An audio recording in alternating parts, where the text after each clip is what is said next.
Hello and welcome to question bank. मैं हूं आपका होस्ट सुप्रियो और चलिए शुरू करते हैं।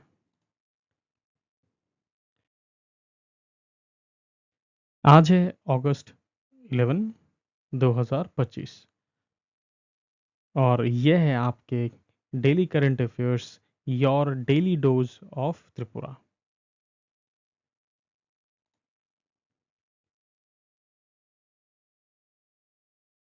Differently abled, not disabled, they are special and deserve respect. एक डिफरेंटली एबल्ड पर्सन और नहीं तो एक व्यक्ति, ऐसा व्यक्ति होता है ना जो आइदर फिजिकल, नहीं तो मेंटल, नहीं तो सेंसरी और नहीं तो किसी डेवलपमेंटल कंडीशन के द्वारा उसके सर्टेन एबिलिटीज को लिमिट कर रखा है। ये जो टर्म है ये उनके स्ट्रेंथ्स और कैपेबिलिटीज को दर्शाता है रेदर देन देयर लिमिटेशंस। ये टर्म डिफरेंटली एबल्ड, ये एक बहुत पॉजिटिव और एक रेस्पेक्टफुल ऑल्टरनेटिव है कुछ शब्दों के तुलना में, जैसे कि डिसेबल्ड, नहीं तो हैंडीकैप्ड। और ये जो शब्द डिफरेंटली एबल्ड है ये एम्फेसाइज करता है किसी इंडिविजुअल के डिफरेंट एबिलिटीज के ऊपर।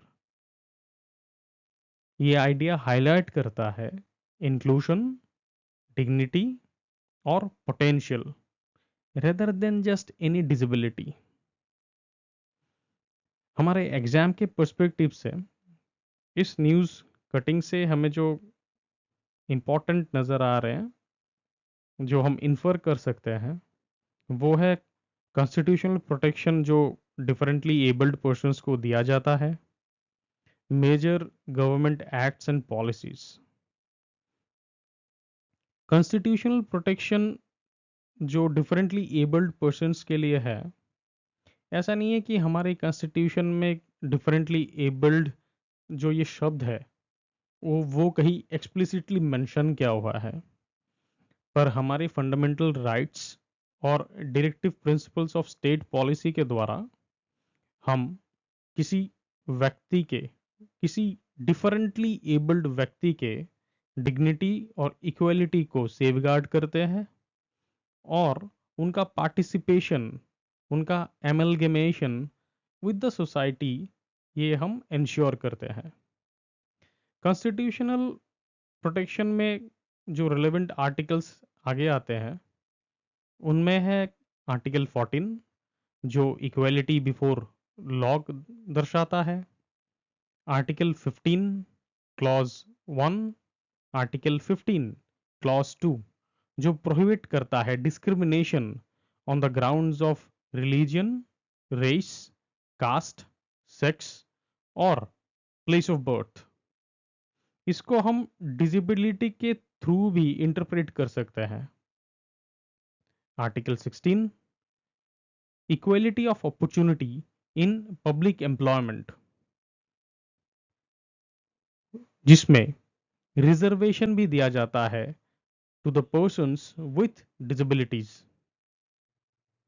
आर्टिकल 21 वो दर्शाता है protection of life and personal liberty, हर एक जिंदगी को अपना जीने का हक है पूरे डिग्निटी के साथ। Article 41 right to work, education and public assistance for the disabled within the state's capacity. Article 46 promotion of educational and economic interests of the weaker sections, which also includes disabled persons. Article 253 जहां पे parliament international treaties को implement करने के लिए अपने laws को ratify कर सकते हैं, जैसे कि UN convention on the rights of persons with disabilities को रेटिफाई करके हमारे एक एक्ट में तब्दील किया गया, कन्वर्ट किया गया। तो ये कुछ हमारे कॉन्स्टिट्यूशनल प्रोटेक्शंस हैं that is provided to the differently abled persons. मैं फिर से दोहरा रहा हूँ, article 14, article 15 clause 1, article 15 clause 2, article 16, article 21, 41, 46 और आर्टिकल 253। अब ये जो जितने भी आर्टिकल्स हैं उनको हम अगर समराइज करें तो हमें क्या मिलता है? हमें मिलता है right to non discrimination in the fields of education, employment, and public spaces. Reservation in government jobs, जो अभी currently 4% पे है, as per the Rights of Persons with Disabilities Act 2016. Accessibility mandates for buildings, transport, and information and communication technology. Right to free education for children with disabilities up to the age of 18 years, जो हमारे right to education act 2009 में पड़ता है। और हम इसको read करेंगे along with the right rights of persons with disabilities act 2016 के साथ। अब चलते हैं कुछ मेजर गवर्नमेंट पॉलिसीज, कुछ मेजर गवर्नमेंट एक्ट्स को स्टडी करते हुए। पहली बार for the persons with disabilities पहला जो लेजिस्लेशन आया वो आया persons with disabilities equal opportunities protection of rights and full participation act 1995। ये एक कॉम्प्रिहेंसिव लॉ बनाया गया पहली बार for the persons of for the persons with disabilities in India. ये एक्ट प्रोवाइड करता था 3% reservation in government jobs and educations. Fast forward to 2016 जहां पे rights of persons with disabilities act बनाया गया, जिसने 1995 के एक्ट को रिप्लेस किया। Rights of persons with disabilities act 2016 वो बनाया गया हमारे UN convention on the rights of persons with disabilities को नजर में रखते हुए। Rights of persons with disabilities act 2016 में जो रिकॉग्नाइज्ड डिसेबिलिटीज थी उसको 21 कैटेगरीज में बढ़ा दिया गया था। रिजर्वेशन बढ़ के 4% हो गया था और एटलीस्ट 5% रिजर्वेशन प्रोवाइड किया गया इन हायर एजुकेशनल इंस्टीट्यूशंस। इसे छोड़ के we have the national policy for persons with disabilities 2006। इनको भी छोड़ के beside all this we also have some other related schemes जो हमारे एग्जाम के नज़रिए से बहुत इंपॉर्टेंट है that we must take into our notion, जैसे कि mental health care act 2017 which protects the rights of persons with mental illness, National Trust Act 1999 supports persons with autism, cerebral palsy, mental retardation and multiple disabilities.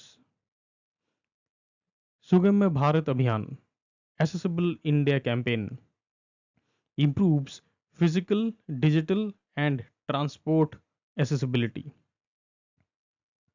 Deen Dayal disabled rehabilitation scheme ये financial assistance provide करता है NGOs को for disability welfare.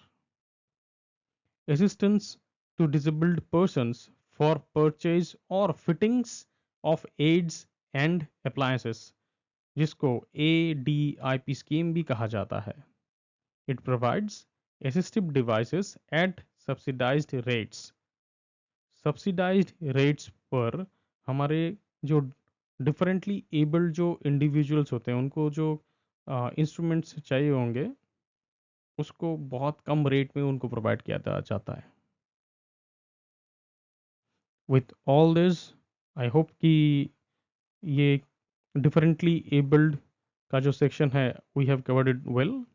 All the major constitutional protections and the major acts and policies have been covered। अगर आपको कुछ और जानना हो please comment on the channel ताकि हम और डिटेल्ड इंफॉर्मेशन ला सके।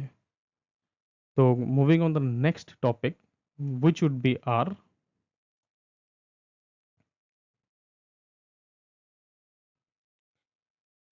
RBI CGM visits financial inclusion saturation camps in Gomati district. अब रिसेंटली RBI के जो CGM है chief general manager doctor Neena R Jain जो consumer education and protection department को हेड करती है, she actually held 2 financial camps, एक टेपनिया ब्लॉक में, एक किल्ला ब्लॉक में। टेपनिया block was supported by the Tripura State Cooperative Bank, whereas the किल्ला ब्लॉक का जो विजिट था that was supported by Tripura ग्रामीण bank.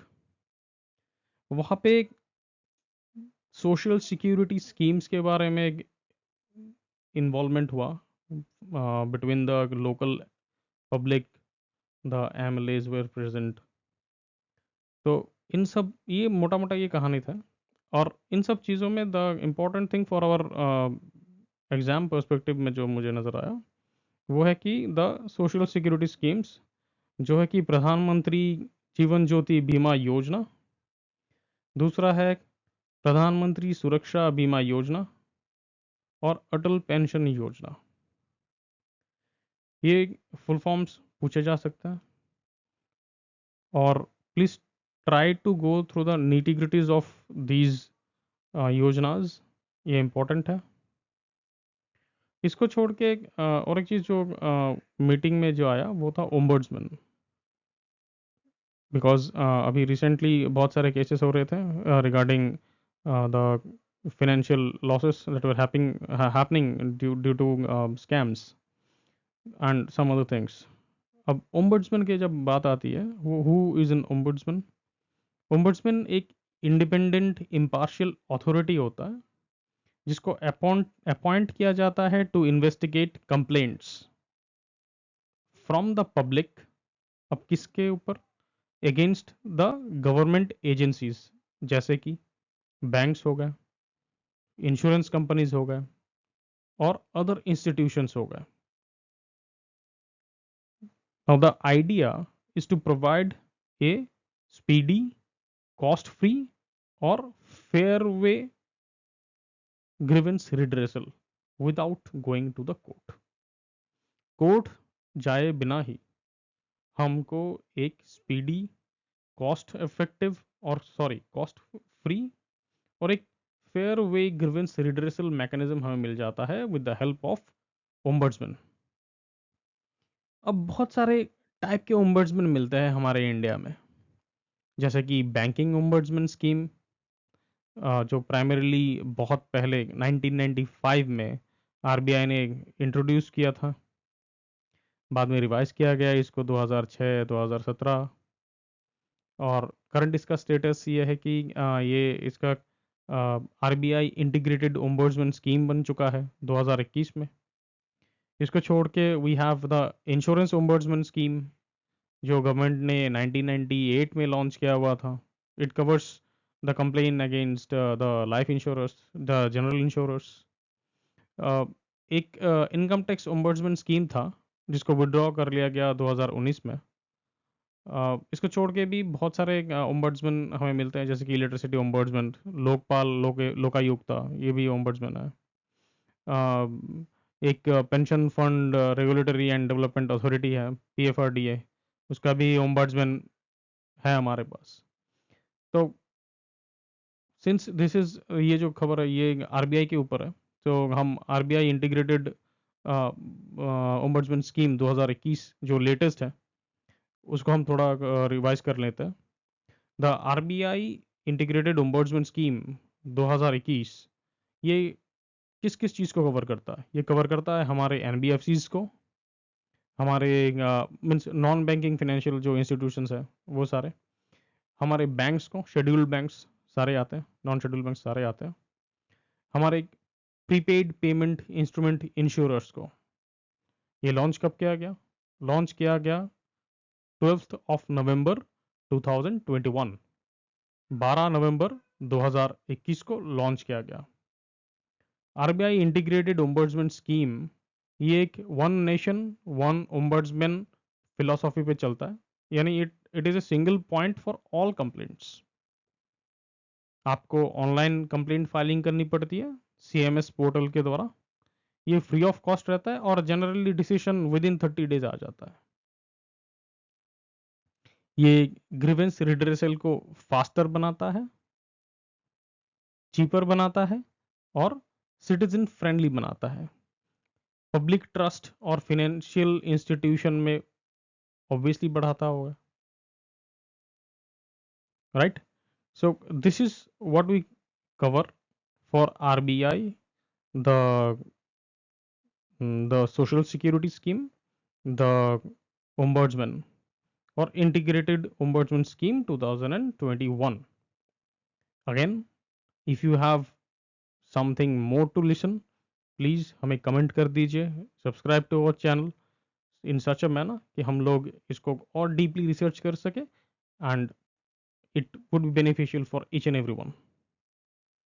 With this, we move on to our next story, which would be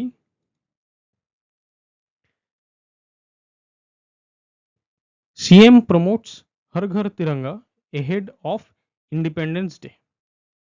इस story में हमें सिर्फ दो चीज़ों पे गौर करना है। एक है हर घर तिरंगा, ये जो इनिशिएटिव है, और दूसरा है हमारा Tiranga, the national flag of our country.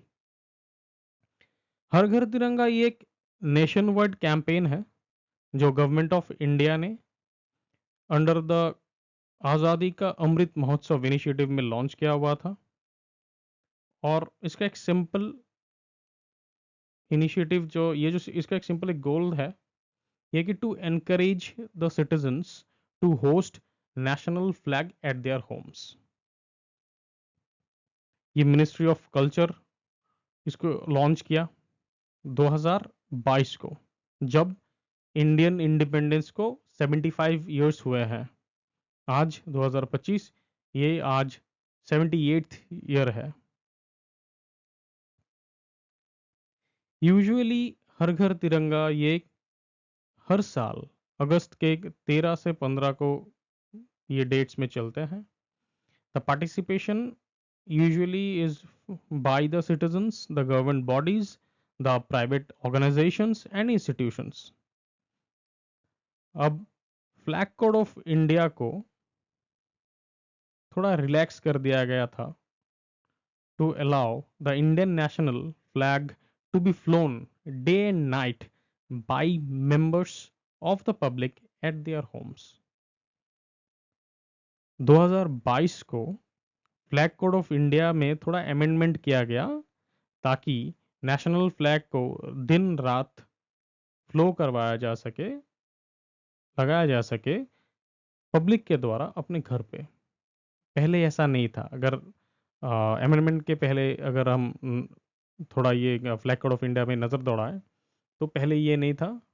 बाकी ये चेंजेस किए गए थे, थोड़ा रिलैक्स कर दिया गया था ताकि जो नेचुरल जो पब्लिक है, जो इंडियंस हैं हम लोग, हम अपना फ्लैग दिन रात ये झंडा गाड़ के रख सकते हैं। नाउ हमारा जो तिरंगा है ये पहली बार it was in its present form it was adopted on 22nd July 1949 and it was first unfurled by Pingali Venkaiah's design inspiration, जो एग्जैक्ट जो हमारा जो रेशियो है फ्लैग का रेशियो वो 3:2 है। लेंथ जो रहता है हमारे फ्लैग का वो हमेशा 1.5 टाइम्स ऑफ द हाइट रहेगा, नो मैटर द साइज। ये स्ट्रिक्टली हमारे फ्लैग कोड ऑफ इंडिया में मेंशन है कि एग्जैक्टली ये 3:2 रेशियो में रहेगा, जहाँ पे हमारा लेंथ हमेशा 1.5 गुना रहेगा टू द हाइट। और एक इंटरेस्टिंग चीज़ है, हमारा जो हमारा हमारा जो फ्लैग है, ऑफिशियली जो फ्लैग जितने भी बनते हैं वो हमारे इंडिया में सिर्फ एक जगह बनता है, एक ही लाइसेंस्ड मैन्युफैक्चरर है of our Indian national flag, और वो ब्यूरो ऑफ इंडियन स्टैंडर्ड्स के नियम के अधीन ही बनता है। वो जगह है हुबली, कर्नाटका में, कर्नाटका खादी ग्रामोद्योग संयुक्ता संघ, KKGSS। मैंने मिनिस्ट्री ऑफ कल्चर के एक वीडियो को मैंने अपने डिस्क्रिप्शन में दिया हुआ है, which shows the evolution of our तिरंगा, हमारे नेशनल फ्लैग के जो इवोल्यूशन है right from its starting to its present form, वो मैंने एक डिस्क्रिप्शन में दिया हुआ है, प्लीज़ उसको देखिए। It's a very good video, and I would like to say thank you to you too कि आप लोगों ने मेरे साथ इतना इस वीडियो को एंजॉय किया। I'd like to thank you again, and this is Supriyo signing out, and I would like to thank, really thank each and every one. Please like, share, and subscribe our channel. Thank you, and bye bye.